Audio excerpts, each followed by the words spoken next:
executive making the only decisions in this country, or do you want the elected representatives that you sent to Washington making those policies? Okay, so this is the problem right here. The government has failed the American people so badly that that is not a gimme that she thinks it is. That is not the mic drop she thinks it is. Yeah, even the applause in the crowd is kind of weak. They're kind of like, yeah. Loudest at that time that you are the greatest friend Israel has ever had in the White House.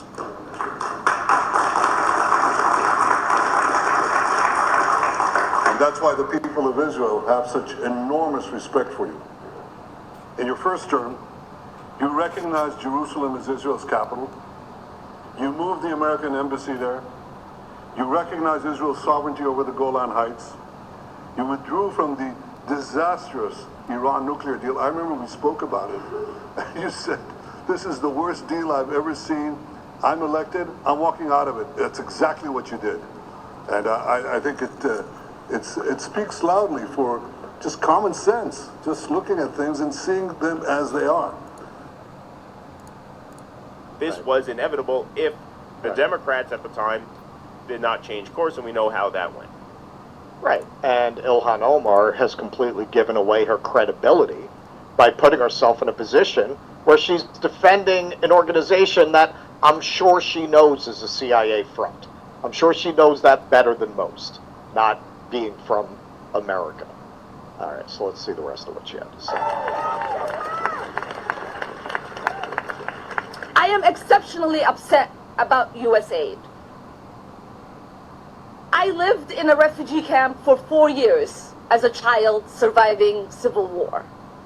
It is the essential programs that USAID provided that kept my family and I fed and safe. Don't just bomb It is Somalia. the resources that so many people around the world rely on. And it is our soft power. Yeah, it is our soft power. Oftentimes, people interact with our country through the military. That does not create love for us, and it certainly does not keep us safe. When the world... The soft power thing's important. JFK signed the executive order to get USAID. So you give them money and you kind of buy their friendship. You know, we're giving you money, so there's a reciprocity. There's the idea of reciprocity. Since you just took $1 million from us, well then, you know, don't invade other people's countries and shit, man. All right, so Greenwald had Mike Benz on, who we'll be hearing a little bit of his interview with Joe Rogan, and he asked him about this. He said, well, what about people who say these water programs, these food programs, these HIV prevention programs are going to get shut down? And he made the point, and I think based on the reporting, this is probably true, that anytime they're doing that, there's a motive behind it. They're doing something behind that program. And of course, you also brokered the groundbreaking Abraham Accords in which Israel made peace with 4 Arab states.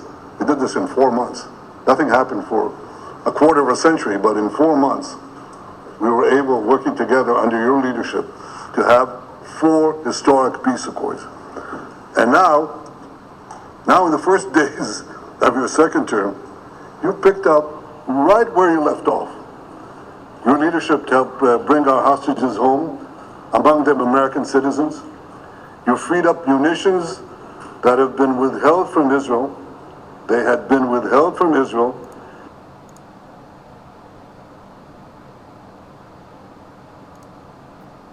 This is what the beginning of dictatorship looks like. When you gut the Constitution and you install yourself as the sole power, that is how dictators are made. What Trump and Elon and all of their cronies are trying to do is take away the constitutional power of Congress.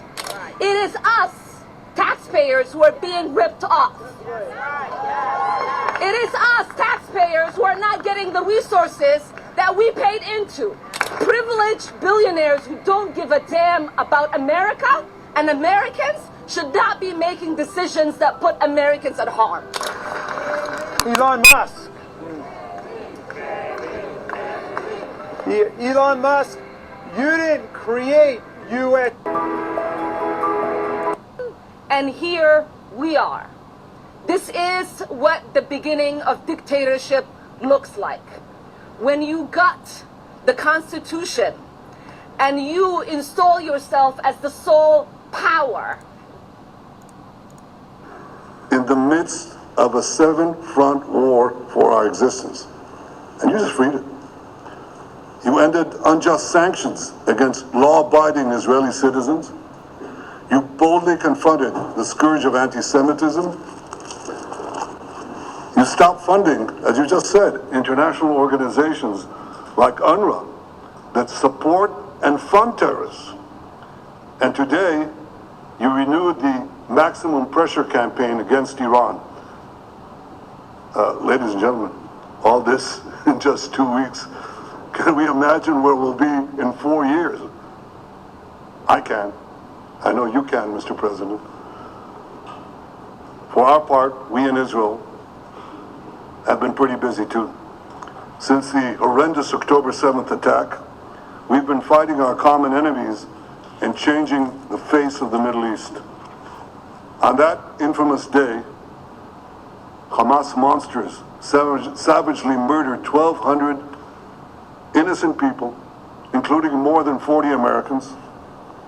They beheaded men, they raped women, they burnt babies alive, and they took 251 people hostage to the dungeons of Gaza. That is how dictators are made.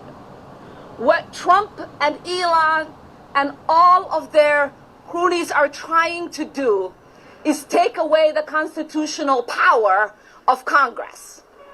We get to decide. We have the power of the purse. We get to decide where money is allocated, and it's the executive's power to make sure that that money gets to where it needs to get.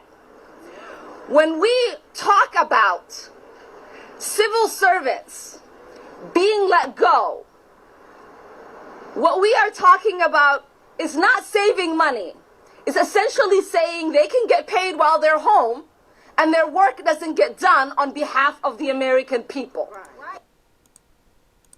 Were accurate. I don't think she's a particularly good debater. I also don't think that she necessarily had enough evidence to back up the claim that Destiny is the Harvey Weinstein of YouTube. Although these days I do think there is a lot more evidence pointing to that being the case. She also one time claimed that Hassan had slept with a 17-year-old, which she didn't have any evidence to back up, and then Hassan ended up tearing her to shreds for that. And since then she has become a TERF who says a bunch of racist and transphobic shit on Twitter. However, I do still think that the treatment she endured from Destiny's community was insane. Being a bad person does not disqualify you from being abused. And if a woman feels like she's being abused by you and your community, I don't think a good way to prove that you're actually not abusive is by telling her to kill herself and doxing her. Destiny's community wrote off Lav as mentally unstable and insane, and because...